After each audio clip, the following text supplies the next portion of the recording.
మన ప్రభు అయిన యేసుక్రీస్తు పరిశుద్ధమైన నామంలో ఉదయకాల వాక్య ధ్యానమును వీక్షిస్తున్న విశ్వాసులకు, సంఘమునకు, సేవకులకు, సకల పరిశుద్ధులకు దేవుని కృపయు, దేవుని సమాధానము ఆయన మందిరంలోని దీవెన మీకు మీ కుటుంబములకు కలుగునుగాక. ఆమేన్.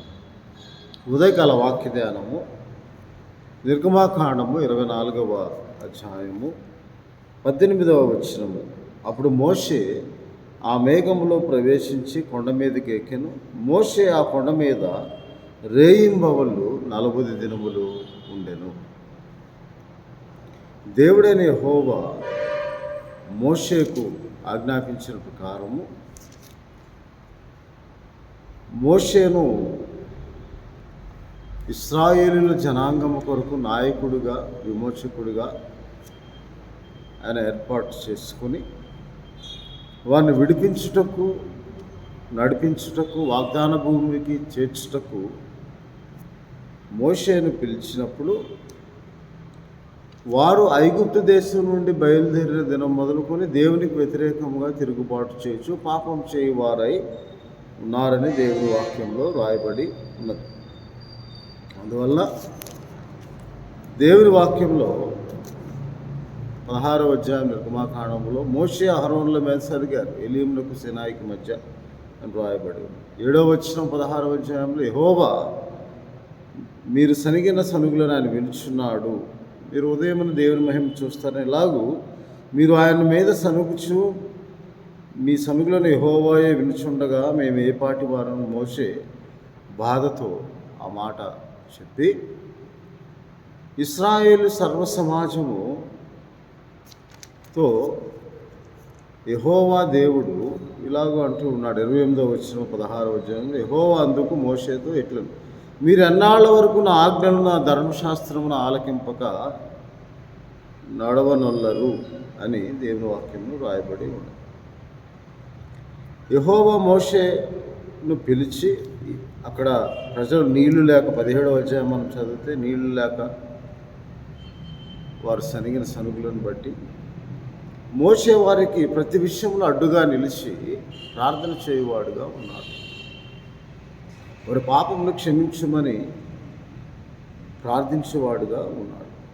ఇదెందుకు, ఇదేమిటి, ఇదేమి అని వారు అపనమ్మకంతో, అవిశ్వాసంతో, సందేహంతో దేవుడు అనుగ్రహించు ఆశీర్వాదములను పొందుచూనే, దేవుని దయను పొందుచూనే దేవునికి విరోధంగా తిరుగుబాటు చేస్తూ అనుమానం కలిగి ఉన్నాడు.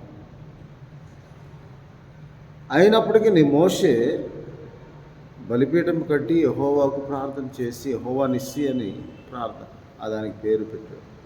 కాక ఇశ్రాయేలీయులతో దేవుడు చెప్పినదంతయు మోషే చెప్పినప్పటికీ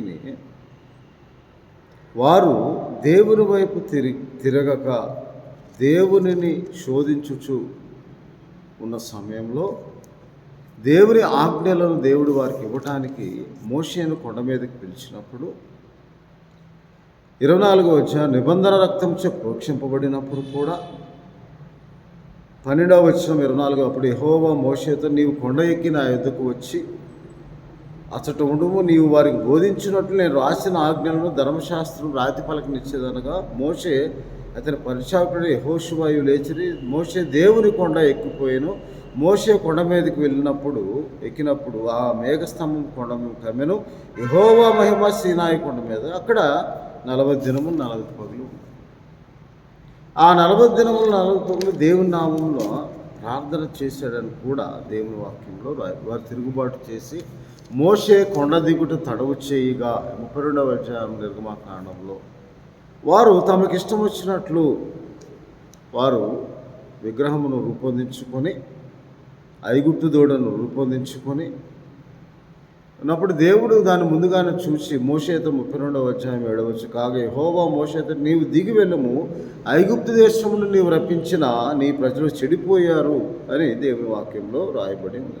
నా కోపం వారి మీద ఉన్నది, వారు లోబడనున్న ప్రజలు, వారిని నాశనం చేస్తానని చెప్పినప్పుడు మోషే ఇశ్రాయేలు ప్రజల పక్షంగా ప్రార్థన చేస్తాడు.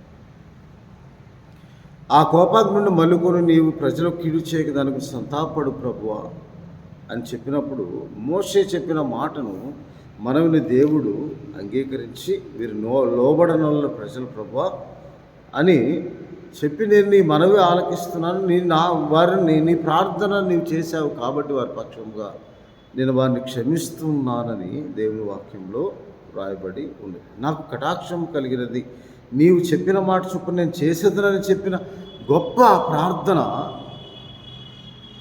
ఒక ప్రతిఫలము మోషే ప్రార్థన బలమైన ప్రార్థనగా 33వ అధ్యాయంలో రాయబడి, నా గ్రంథంలో తుడిచివేస్తానని చెప్పి, అయ్యో గొప్ప పాపం చేశారు ప్రభువా, వారి పాపములకు ప్రాయశ్చిత్తం చేయనేమో అని చెప్పి మోషే ప్రార్థన చేసినప్పుడు వారందరూ చెడిపోయి ఉన్న దశలో దేవునికి తిరుగుబాటు చేయుచున్న సమయంలో దేవుడు మోషేతో ముఖాముఖిగా మాట్లాడాడని 33వ అధ్యాయం, స్నేహితుతో మాట్లాడిన 11వ వచనంలో ముఖాముఖిగా మాట్లాడినప్పుడు మోషే చేసిన ప్రార్థన ఇలాగూ, దేవుడు 13వ వచనంలో, కాబట్టి నీ కటాక్షం నా ఎడల కడిగినలా దయచేసి నీ మార్గం తెలుపుము, అప్పుడు నేను తెలుసుకుందునని చెప్పినప్పుడు 16వ వచనం, నా ఎడలను ఈ ప్రజలందరూ కటాక్షం కలిగి దేని వల్ల తెలియబడును అని చెప్పి ప్రార్థన చేస్తాడు.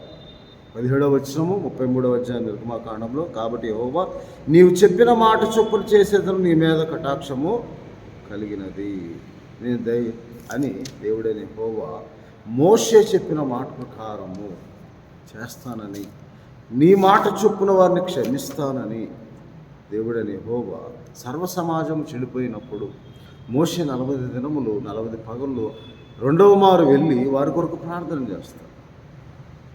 ముఖాముఖిగా దేవునితో మాట్లాడి దేవునితో ప్రార్థన చేస్తారు. అదే మాట సంఖ్యాకాండం 14వ అధ్యాయం 11వ, ఎన్నాళ్ళ వరకు ఈ ప్రజలు నన్ను అలక్ష్యం చేస్తారని దేవుడు అడిగినప్పుడు, అయ్యా మోషే యెహోవా నన్ను ఐగుప్తులోంచి నువ్వు రప్పించావు కదా ప్రభువా, ఈ ప్రజలు నీ ప్రజలే కదా అని చెప్పి వారి పక్షముగా మోషే ప్రార్థన చేశాడు. అప్పుడు 14వ అధ్యాయం సంఖ్యాకాండం 19-20 ఐగుప్తులో వచ్చినది మొదలుకొని ఇదివరకు నీవు ఈ ప్రజల దోషం పరిహరించినట్లు నీ కృపాతిశయమును బట్టి ఈ ప్రజల దోషమును దయచేసి క్షమించమని యెహోవాతో చెప్పగా, యెహోవా నీ మాట చొప్పున నేను క్షమించి ఉన్నాను అని గొప్ప ప్రార్థన ప్రతిఫలము మోషే చేసిన ప్రార్థన మనవి విజ్ఞాపన ఆలకించి దేవుడు చెప్తాడు, ఈ ప్రజల పక్షముగా నీవు చేసిన ప్రార్థన నేను అంగీకరించి వారి పాపమును క్షమిస్తూ ఈ 40 దినాలు రాబోయే కాలంలో రేపు ఫిబ్రవరి 18 నుంచి ప్రారంభమైన 40 దినాల ప్రార్థనలో కూడా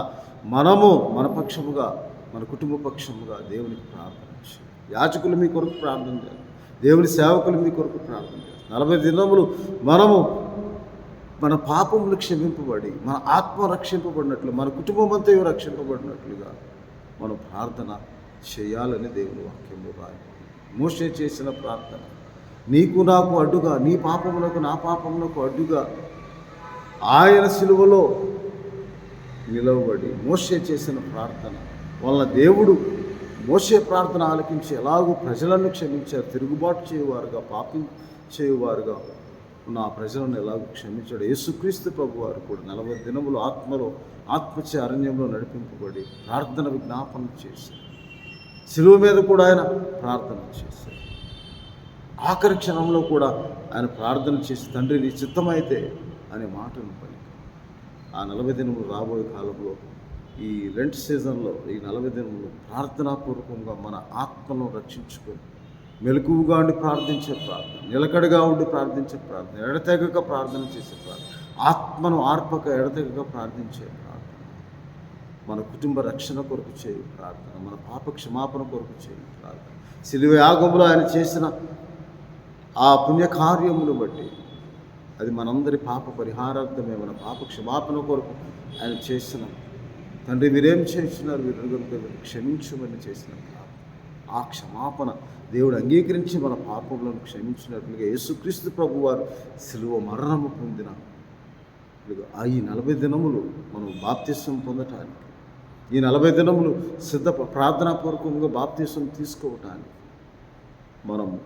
యేసుక్రీస్తు నామమున నమ్మి బాప్తిసం పొందినవాడే రక్షింపబడతాడని మార్కు సువార్త 16వ అధ్యాయంలో రాయబడిన ప్రకారం మొదట యేసుక్రీస్తు ప్రభు అని హృదయం ముందు విశ్వసించి రక్షకుడని హృదయం మంది విశ్వసించి నోటితో ఒప్పుకొని నమ్మి మనం బాప్తిసం పొందడానికి ప్రార్థనాపూర్వకంగా మన పాపంలో ఒప్పుకొని ఆత్మలో కపటం లేకుండా మన పాపంలోకి ప్రాయశ్చిత్తం దేవుని వలన పొందినట్టు మోషే ఎలాగో ఇశ్రాయేలుకు అడ్డుగా నిలిచి ప్రార్థన చేశాడు, అలాగే యేసుక్రీస్తు ప్రభు వారు కూడా నీ పాపం బట్టి నా పాపం బట్టి అడ్డుగా నిలిచి ప్రార్థన చేసి వారిని రక్షించాడని దేవుని వాక్యంలో రాయాలి. కష్టకాలం మన పాప బంధకంలో ఉన్నప్పుడు మన కొరకు ప్రార్థన చేసిన యేసుక్రీస్తు ప్రభు మనం జ్ఞాపకం చేసుకొని అలాగూ ఈ 40 దినములు పౌరుషము గలవారు మెలకువగా ఉండి ప్రార్థించేవారు, మన ఆత్మరక్షణ కొరకు మనం ప్రార్థన చేయవారు మనం ఉండినప్పుడు ఈ ప్రార్థన మన ఆత్మీయ జీవితంలో మనకు ఆశీర్వాదకరంగా ఆత్మరక్షణార్థమై మనం ఈ 40 దినములు ప్రార్థన చేయాలని దేవుని వాక్యంలో రాయబడింది. కాబట్టి మనమందరం అలా ప్రార్థించుటకు దేవుని కార్యములు మన జీవితంలో అద్భుతములు జరగటానికి మెలకువగా ఉండి ప్రార్థించి ఆత్మయందు తీవ్రత గలవారు, నిరీక్షణ గలవారు, సంతోషం ప్రార్థన ఎందు పట్టుదల గలవారు. రోమపత్రిక 12:11 రాయబడిన ప్రకారం మనం అలాగూ ప్రార్థించేవారుగా ఉండినప్పుడు ఆయన సన్నిధిని మోషే ఎలాగూ ప్రార్థన చేసి వారిని నాశనం చేయకుండా అడ్డుగా నిలిచి వారు రక్షింపబడినట్టు ప్రార్థన చేసి నీ కొరకు నా కొరకు కూడా యేసుక్రీస్తు ప్రభు వారి సిలువలో నీకు నాకు మధ్యవర్తిగా అడ్డుగా నిలిచి నీ కొరకు నా కొరకు ప్రార్థన చేశాడని గమనించి మనమందరం మన పాపంలో ఒప్పుకొని ఆయన రక్తము మనల్ని పవిత్రులుగా చేసి మనను శుద్ధులుగా చేసి ప్రతి పాపమును క్షమించినట్లుగా యేసుక్రీస్తు ప్రభు వారు చేసిన ప్రార్థనా జీవితాన్ని మనం మాదిరిగా చేసుకుని ప్రతి దినం ఈ 40 దినములు మన ఆత్మరక్షణార్థమే, మన కుటుంబ రక్షణార్థమే ఆత్మీయ అద్భుతం మన జీవితంలో జరిగినట్లుగా ప్రార్థన చేయాలని ప్రభునామమున మీ అందరికీ ఈ వాక్య ధ్యానం ద్వారా తెలియజేస్తూ ప్రార్థన చేసుకుని ప్రభువానికి స్తోత్రాలు. దయగల దేవుడు, కృపగల దేవుడు, అవును తండ్రి, రాబోయే 40 దినాల ప్రార్థనా జీవితం మాకు ఆశీర్వాదకరంగా దేవుడికి సంఘ క్షేమాభివృద్ధికి వ్యక్తిగత ఆత్మరక్షణార్థమై ఆత్మీయ అద్భుతం మా జీవితంలో రక్షణను యేసుక్రీస్తు ప్రభు రక్షకుడిగా హృదయమందు విశ్వసించి నోటితో ఒప్పుకొని నమ్మి బాప్తీసం పొందినట్లు సిద్ధపడినట్లు ప్రార్థన ప్రతి ఒక్కరిని సిద్ధపరిచి బలపరిచి సహాయం దయచేయండి. మా ప్రభువును మా రక్షకుడైన యేసుక్రీస్తు వారి పరిశుద్ధమైన నామం ప్రార్థన చేయొచ్చు. ఆమె తండ్రి దేవుని ప్రేమ, ప్రభువును రక్షకుడైన యేసుక్రీస్తు వారి కృపా పరిశుద్ధాత్మనిచ్చాదన అన్యోన్య సహవాసం ప్రార్థన మీకు ఆశీర్వాదంగా ఉండును గాక. ఆమేన్.